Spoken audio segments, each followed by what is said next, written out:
നമസ്കാരം. മലയാളി വാർത്തയിലേക്ക് സ്വാഗതം. വയനാട് ദുരന്തത്തിന്റെ ആഘാതത്തിൽ മാധ്യമങ്ങളെല്ലാം വയനാട്ടിലേക്ക് ശ്രദ്ധ കേന്ദ്രീകരിച്ചതോടെ ഉത്തര കന്നഡയിലെ ഷിരൂരിൽ മണ്ണിടിച്ചിലിൽ കാണാതായ കോഴിക്കോട് സ്വദേശി അർജുന്റെ വാർത്തകൾ കാര്യമായി വന്നില്ല. അതേസമയം അർജുന് വേണ്ടിയുള്ള തിരച്ചിൽ ഇന്ന് വീണ്ടും തുടങ്ങും. നാവികസേനയുടെ നേതൃത്വത്തിൽ പുഴയിൽ റഡാർ പരിശോധന നടത്താനാണ് തീരുമാനം. ലോറിയുടെ സ്ഥാനം മാറിയിട്ടുണ്ടോ എന്ന് അറിയുകയാണ് പ്രധാന ലക്ഷ്യം. പുഴയിൽ ഇപ്പോൾ ഒഴുക്ക് കുറവുണ്ടെന്ന് തിങ്കളാഴ്ച കാർവാറിൽ ചേർന്ന ഉന്നതതല യോഗം വിലയിരുത്തി. അതേസമയം ഷിരൂർ ദൌത്യം തുടരുന്നതുമായി ബന്ധപ്പെട്ട കേസ് കർണാടക ഹൈക്കോടതി തിങ്കളാഴ്ച പരിഗണിച്ചില്ല.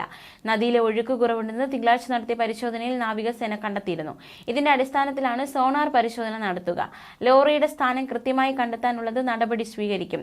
അതിനുശേഷം പുഴയുടെ അടിത്തട്ടിലേക്ക് പോയി ലോറിയുടെ ഉള്ളിലേക്ക് കടന്നുള്ള പരിശോധന നടക്കും. കഴിഞ്ഞ 5 ദിവസമായി മഴ മാറി നിൽക്കുന്നതും തിരച്ചിലിന് അനുകൂലമായ സാഹചര്യമാണ് ഒരുക്കിയിരിക്കുന്നത്.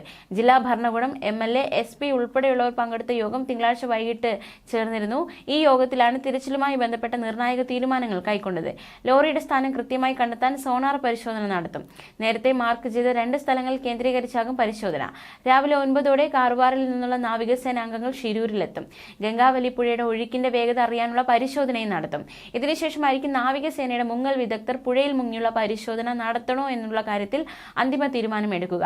ദൌത്യം വീണ്ടും തുടങ്ങാൻ വൈകുന്നതിൽ അർജുന്റെ കുടുംബം ഉത്തര കന്നഡ ജില്ലാ ഭരണകൂടത്തിനെതിരെ വിമർശനവുമായി രംഗത്തെത്തിയിരുന്നു. തിരച്ചിൽ തുടങ്ങിയില്ലെങ്കിൽ ഷിരൂരിൽ കുടുംബം ഒന്നടങ്കം പ്രതിഷേധിക്കുമെന്നാണ് അർജുന്റെ സഹോദരിയുടെ ഭർത്താവ് ജിതിൻ നേരത്തെ പ്രതികരിച്ചത്.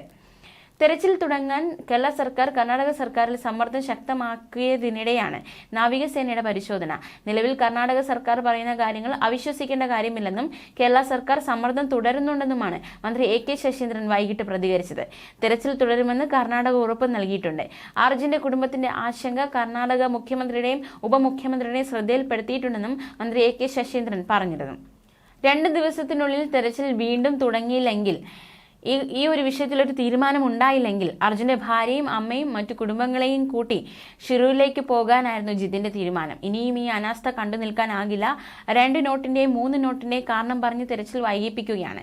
ഈശ്വർ മൽപ്പയെ ഞങ്ങൾ നിർബന്ധിച്ചിട്ടില്ല. അദ്ദേഹം സ്വമേധയാ തെരച്ചിൽ നടത്താൻ സന്നദ്ധനായി വന്നിട്ടും ജില്ലാ ഭരണകൂടമോ പോലീസോ അനുമതി നൽകുന്നില്ല എന്നും കുടുംബം ആരോപിക്കുന്നു. കാലാവസ്ഥ അനുകൂലമാണിപ്പോൾ. അടിയൊഴുക്കും കുറഞ്ഞു. എന്നിട്ടും ഈശ്വർ മൽപ്പയെ ഗംഗാവലി പുഴയിൽ ഇറങ്ങാൻ സമ്മതിക്കുന്നില്ല. എന്തുകൊണ്ടാണ് ജില്ലാ ഭരണകൂടത്തിന് ഒന്നും ചെയ്യാൻ കഴിയുന്നില്ല എന്ന് മനസ്സിലാകുന്നില്ല. അർജുന് പകരം വേറെ ഏതെങ്കിലും മന്ത്രിപുത്രന്മാർ ആരെങ്കിലും ആയിരുന്നെങ്കിൽ ഇങ്ങനെ ഒരു അവസ്ഥ ഉണ്ടാകില്ലെന്നും ജിതിൻ ആരോപിച്ചു. ന്യൂസ് ഡെസ്ക്, മലയാളി വാർത്ത.